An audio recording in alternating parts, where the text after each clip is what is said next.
सुप्रभात बच्चों। आज हम कवितावली क्लास 12th की चर्चा करेंगे, जिसके कवि हैं गोस्वामी तुलसीदास। मैं ओम प्रकाश गोस्वामी, केंद्रीय विद्यालय मुजफ्फरनगर प्रथम पाली। कवि परिचय की बात करते हैं। कवि गोस्वामी तुलसीदास का जन्म सन 1532 बांदा जिले उत्तर प्रदेश में अनुमानित है। इनका जो निधन है वो सन 1623 काशी में माना जाता है।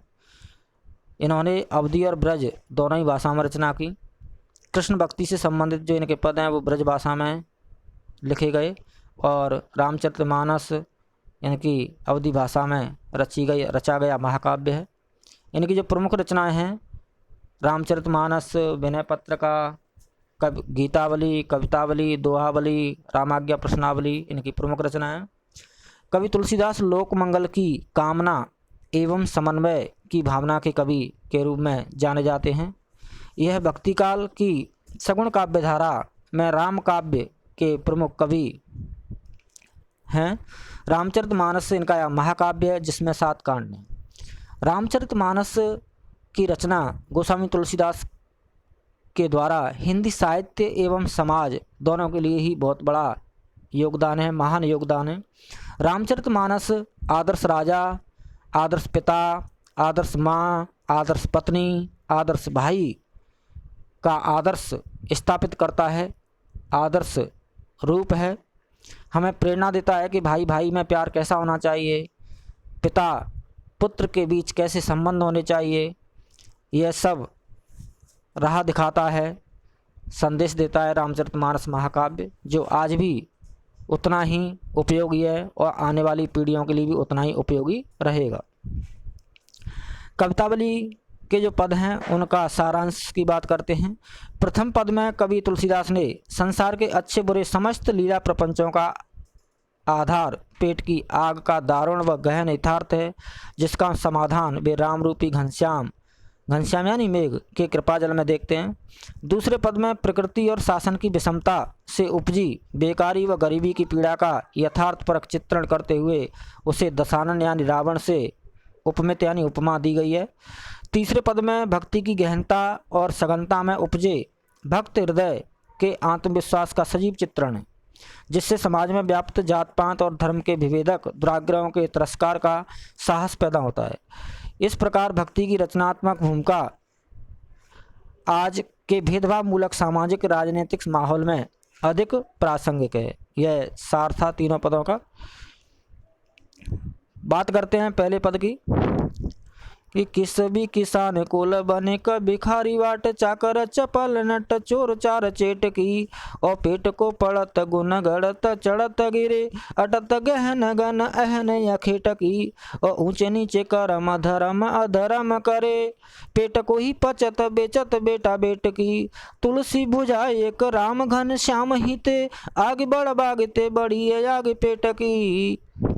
कवि तुलसीदास कहते हैं कि एक तो प्रकृति और दूसरा शासन, यानी सरकार के द्वारा कोई सहायता ना करना, राजा के द्वारा कोई सहायता ना करना प्रजा की, और प्रकृति यानी समय पर वर्षा का ना होना, अकाल पड़ जाना, सूखा पड़ जाना। तो उस समय जब यह रचना रची थी, मुगल शासन था। कवि तुलसीदास कहते हैं कि एक तरफ सूखा पड़ा हुआ है, बारिश नहीं हुई है अभी तक, दूसरी तरफ जो राजा है उसके द्वारा प्रजा के लिए कोई कार्य नहीं किया गया, कोई सहायता नहीं की जा रही है।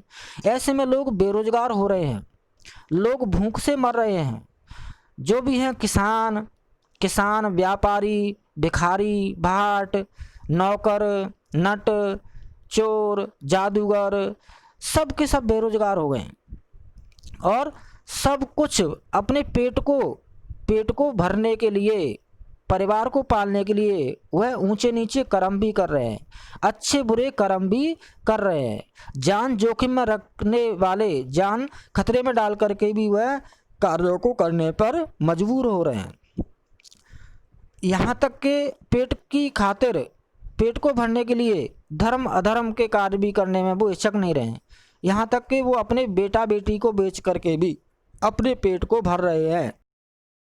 कहते हैं कि केवल जो राम रूपी घनश्याम है, भगवान राम रूपी घनश्याम यानी काले बादल, भगवान राम अपनी कृपा से इन लोगों की पेट की आग को शांत कर सकते हैं, इनके कष्टों को दूर कर सकते हैं। घनश्याम यानी काले बादल, यदि वर्षा होगी तो सब लोग किसान फसल उगा पाएंगे और फसल यानी अनाज लोगों तक पहुंच पाएगा और सभी खुशहाल और सुखी रहेंगे। तो केवल राम रूपी घनश्याम ही लोगों की पेट की आग को, उनकी बेरोजगारी को, उनके दुखों को दूर कर सकते हैं। कभी कहते हैं कि जो पेट की आग है वो बड़बाग, बड़बाग मीन्स जो पानी में आग होती है, पानी से उत्पन्न होने वाली आग से भी बड़ी है पेट की आग यानी भूख। नट, नट बच्चों इधर इमेज में पिक्चर देख सकते हैं, ये जो बच्ची है जो रस्से पर चल रही है ये नट का कार्य है, और इधर ये काले बादल देख रहे हैं आप घनश्याम। तो इस तरह से ये पहला पद था कवि तुलसीदास का। दूसरा पद देखिए कि खेती न किसान को भिखारी को, न भीख बले बने को बने जन चाकर को चाकरी, और जीविका विहीन लोग सिद्धिमान सोच बस कहें एक एक न सो कहाँ जाए का करी, और वेदहु पुराण कही लोकऊ बिलोकियत, साकरे सबे पैराम रावरे कृपा करी, और दारिद्र दशान न दवाई दूनी दीन बंधु, दुरित दहन दे के तुलसी आहा करी। कवि तुलसीदास कहते हैं कि ऐसे में बारिश हुई नहीं है, अकाल पड़ गया है, सूखा पड़ गया है, और उधर जो राजा है, जो मुगल शासक थे, उनके द्वारा, तत्कालीन जो राजा थे उनके द्वारा प्रजा की कोई सहायता नहीं की जा रही है। खेती न किसान को, किसान खेती नहीं कर पा रहे हैं, भिखारी को कोई भीख नहीं दे रहा है, जो वणिक हैं, व्यापारी हैं, उनका वाणिज्य यानी व्यापार नहीं चल रहा है, चाकर यानी नौकर को चाकरी नौकरी नहीं मिल रही है, जीविका विहीन, सब लोग जीविका से रहित हैं, रोजगार से रहित हैं, सब बेरोजगार हैं, सिद्धमान सोच बस, सभी चिंताग्रस्त हैं, सभी सोच में पड़े हुए हैं, दुख में पड़े हुए हैं कि क्या करें, कहें एक एक अनसों कहाँ जाए क्या करें। सब एक दूसरे से पूछ रहे भाई क्या किया जाए, कहाँ जाएं, कहाँ पर जाएं, क्या काम करें, क्या धंधा करें, कुछ मिल ही नहीं रहा कोई धंधा। सब एक दूसरे से पूछ रहे हैं और कह रहे हैं कि क्या करें क्या नहीं करें, कहाँ जाएं कहाँ नहीं जाएं। वेदहु पुराण कही लोकऊ विलोकियत, साकरे सबे पैराम रावरे कृपा करी। कवि तुलसीदास कहते हैं कि वेदों में पुराणों में लिखा हुआ है, वेदों और पुराणों में उल्लेख किया गया है, और लोक को भी देखिए, विलोकियत मीन्स देखिए, लोक यानी सांसारिकता को भी देखा जाए, तो जब भी संसार की कहावतों को देखा जाए तो जब भी लोगों पर सांकरे मीन्स कष्ट, जब किसी पर कष्ट आते हैं, मुसीबत आता है, मुसीबत आती है, तो जो भगवान राम हैं वो अवश्य अपनी कृपा करते हैं। भगवान राम जब भी किसी पर मुसीबत आती है, कष्ट आते हैं, तो वह अपनी कृपा करते हैं। जैसे सबरी, गौतम मुनि की पत्नी अहिल्या, या अन्य जिन पर भी कष्ट आए, दुख आए, उनकी सहायता भगवान राम ने की है, उनके दुखों को दूर किया है। दारिद्र दशाना न दवाई दूनी दीन बंधु, दुरित दहन दे के तुलसी आ करे। कवि तुलसीदास कहते हैं कि हे प्रभु राम, दारिद्र दशानन, दारिद्र मीन्स गरीबी, गरीबी रूपी दशानन यानी रावण ने, गरीबी रूपी रावण ने दीनों को, दीन दुखियों को, लोगों को, गरीबों को दबा रखा है, कुचल रखा है। लोग बेरोजगार हैं, लोग भूख से तड़प रहे हैं, तड़प तड़प करके प्राण दे रहे हैं, मर रहे हैं।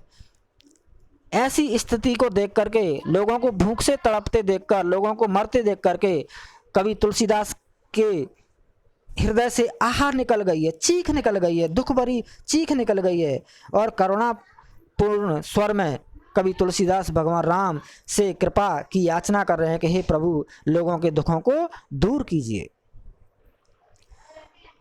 अगला पद देखिए बच्चों, ये जो तीसरा पद है कवि तुलसीदास की भक्ति भावना को बताया गया इसमें कि दूत कहो अवधूत कहो, रजपूत कहो जुलहा कहो को, और काऊ की बेटी सा बेटा न ब्याहव, काऊ की जाति बिगाड़ न सो, तुलसी सर नाम गुलाम है राम को, जाकर चैसो कहे कछुओ, और मांगे के खेवो मसीत को सोएवो, लेवे कुएं कन देवे कु दो।